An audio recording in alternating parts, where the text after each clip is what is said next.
Hi Detectives! Andito na naman ang inyong detective vloggers para sa isa na namang adventure. I'm your Kuya Josh. And I'm Trent, and we are here at Miniso, Philippines to check out and explore the latest and exciting collaboration between Detective Conan and Miniso, the complete set of Detective Conan Summer Garden Party Figure Blind Box. Kaya ano pang hinihintay natin? Ikimasyo!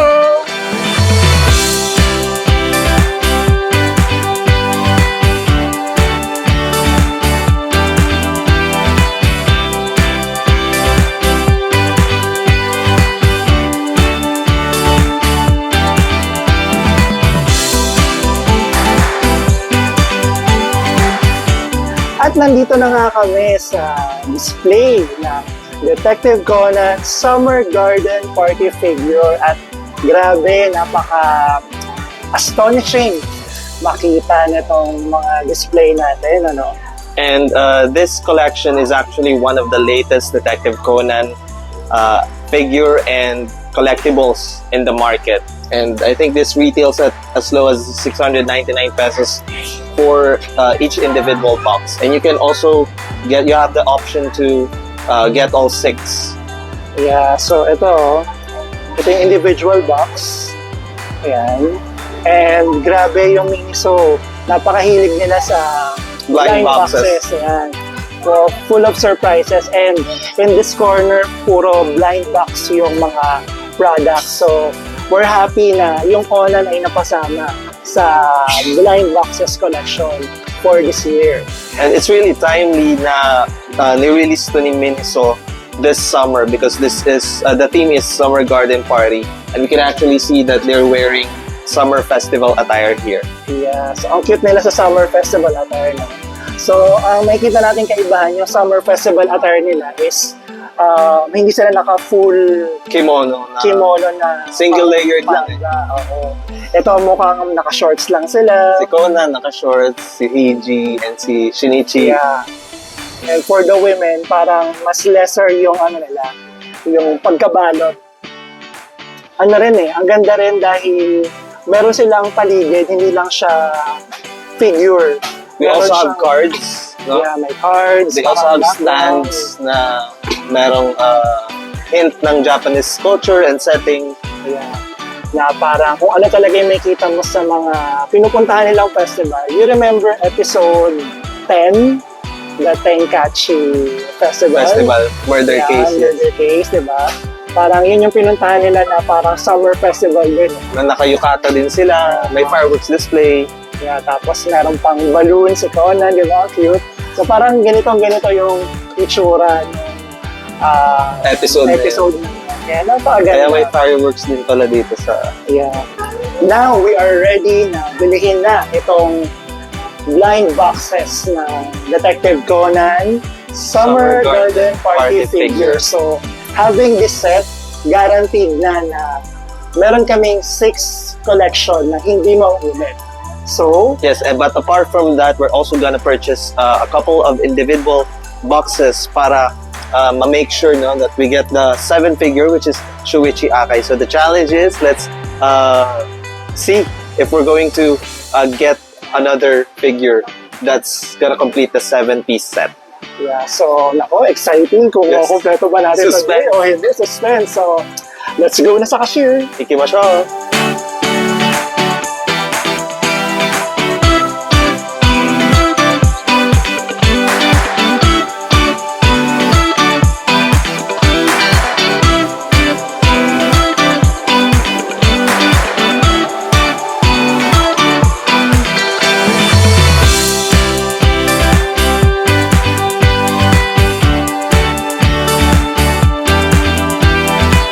At nandito na nga tayo sa pinakahahantay natin na moment. Ang unboxing ng mga blind boxes, di ba, Trent? Yes, i-unbox natin na magpo-provide tayo ng review sa Detective Conan Summer Garden Party Figure Blind Box ng Miniso, Philippines. Grabe. So, ang hirap sirain itong mga karton na to, no? Ang gaganda kasi. Karton pa lang, parang merch na natin, eh, no? We don't want to ruin the box design, but we'll have to Yeah. see what's inside. Kaya let's check it out. Ikimasyo!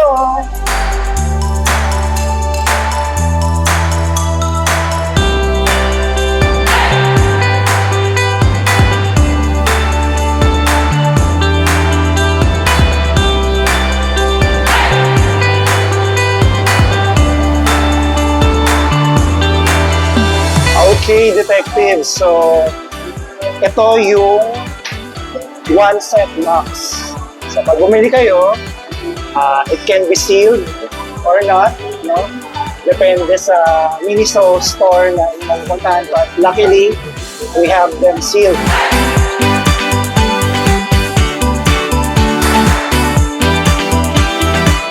Actually, kuya, may twist din dito sa box. If you buy the complete set, itong box ay may foldable na flap sa ibabaw na pwede nating gawing header. So, ganito siya pag nakasara, pero pag binuksan natin, ganito yung pagbukas natin. Pwede siyang maging foldable na box header. Yan. And it shows us the name of the collection series, which is Summer Garden Party Figure, the Detective Conan logo. We can also see Shuichi Akai, Shinichi Kudo, Meiji Hattori, Ran Mori, Ai Haibara, and Conan Edogawa. And then the secret or mystery character, which is the rarest among them all, Kaito Kid, the Phantom Thief. Ayan. And in relation doon sa sinabi mo, pag-career, yun yung nandito sa other side of the box. No? So makikita nyo yung kung gaano ka-rare yung bawat design. So kung mapapansin natin, si Haibara, Shinichi, KG, Ran, Conan, and Conan, they are 1 out of 6. in 1 out of 6. So ibig sabihin, sure na sa isang set, makukuha mo silang 6, isa. Pero, merong secret character, no? Na makukuha natin, yun nga si Kaito, in 1 out of 96. 1 out of 96, yun yung odds na makuha Makuha natin si si Kaito. Kaito Kid, At may isa pang second rare item, which is which Shuichi is Akai. Shuichi Akai. You will get him 5 out of 32 Yeah. possibility. So, siya naman yung next rare. So, tignan natin kung Hopefully, we get Shuichi Akai and Kaito Kid as well. yeah. So, sige, simulan na natin. Okay, so let's go for the first box. And we do the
there you have it, no? We have gathered 6 out of 7 figures. The Summer Garden Party blind box collection ng Miniso Philippines. And makikita natin na wala man si Kaito Kid, nakuha pa rin natin yung second rarest figure, which is Akai Shuichi. Akai Shuichi. At grabe, twice pa natin siyang nakuha. So, it's really rare. Yeah. Parang hindi na masyado. But, yeah. So, patingin mo, shall we get back to Miniso? Yes, kailangan natin bumili pa para makuha natin si Kaito Kid. Talagang he lived up to his name kasi napaka-mailap, di ba, ni Kaito Kid as a thief. Yeah, kaya grabe lang, napakaganda nitong figures na to, no? Sobrang cute, no? Very bringing positive vibes. They're all nice looking. No? Parang pag stressed ka from work or school, Tingnan mo lang mapapatingin sila. ka sa desk mo, naka-display yung figures nila, and you'll find them cute and charming. Yeah, saka festival, syempre pag festival, it's always To be happy, ganyan. festive Kunin mood. sila. Yeah, so napakaganda. Yeah, so for just 699 pesos, you can have the individual boxes. No? And pag bumili ka ng isang buo, I don't think may discount. May discount ba? Parang Hindi ko na maalala. Parang same price lang. No? Bibili ka pa rin talaga ng 6. Yeah. Pero pag kinuha niya yung isang box, sure kayo doon na wala character na maulit. So yun. guaranteed na makuha niyo yung 6 different figures if you purchase the collection of 6. Yeah. So, yeah. So finally, we have unboxed Miniso Philippines, the Summer Garden Carded Figure Blind Box. So, abangan nyo kung magkakaroon pa kami na susunod na video for unboxing Kaito Kid or ito na muna yun. Yes, and we're looking forward na mas marami pang maging merchandise, marami pang maging promotion ng Detective Conan dito sa ating bansa, sa Pilipinas. Lalo na sa taong ito, this year, napakarami kaliwat kanan ng Detective Conan ay Nakaka-overwhelmed malaman yung ganito kasi it has never been like this in the Philippines. So, in the future, we look forward to many more of Detective Conan. So, to more collaborations. more collaborations, to more fans na mas mag-enjoy ng Conan, especially in the next generation, mga Gen Alpha, and umabot pa sa mga Gen Beta. And these figures are also not for just, you know, specific bracket of age kasi nakikita ko may mga nabili na, di ba, kahit anong generation pa nila, nabili sila ng chibi style figures na ganito. Yeah. Because Chibi is cute, and habang tumatagal, mas cute ng pa-cute yung mga items na nagugustuhan ng mga tao. The more it's cute, the more it's The more it attracts, no? marketable, no? Yeah. Actually, kahit sa mga mukha natin, less na yung mga mabigote, no? Mas mukhang siga, mas gusto Mas natin mas fashionable mukhang na yun. cute na tayo. Mas cute ka, mas fashionable looking. No? But those are just our tastes. Just makes Detective Conan something that will live long talaga kasi Detective Conan is not just about, you know, being a detective, it's about Shinichi in a kid's body. And that wraps up our video for today's adventure. Muli, ako ang inyong Kuya Josh. And I'm Trent. Nag-enjoy ba kayo sa ginawa nating unboxing? I think, Kuya, this comes with a lesson to us too that just like these blind boxes, life is full of surprises. And whatever life may bring, andito ang Detective Conan para lagi tayong pasayahin and make our days wonderful and bright. Jana!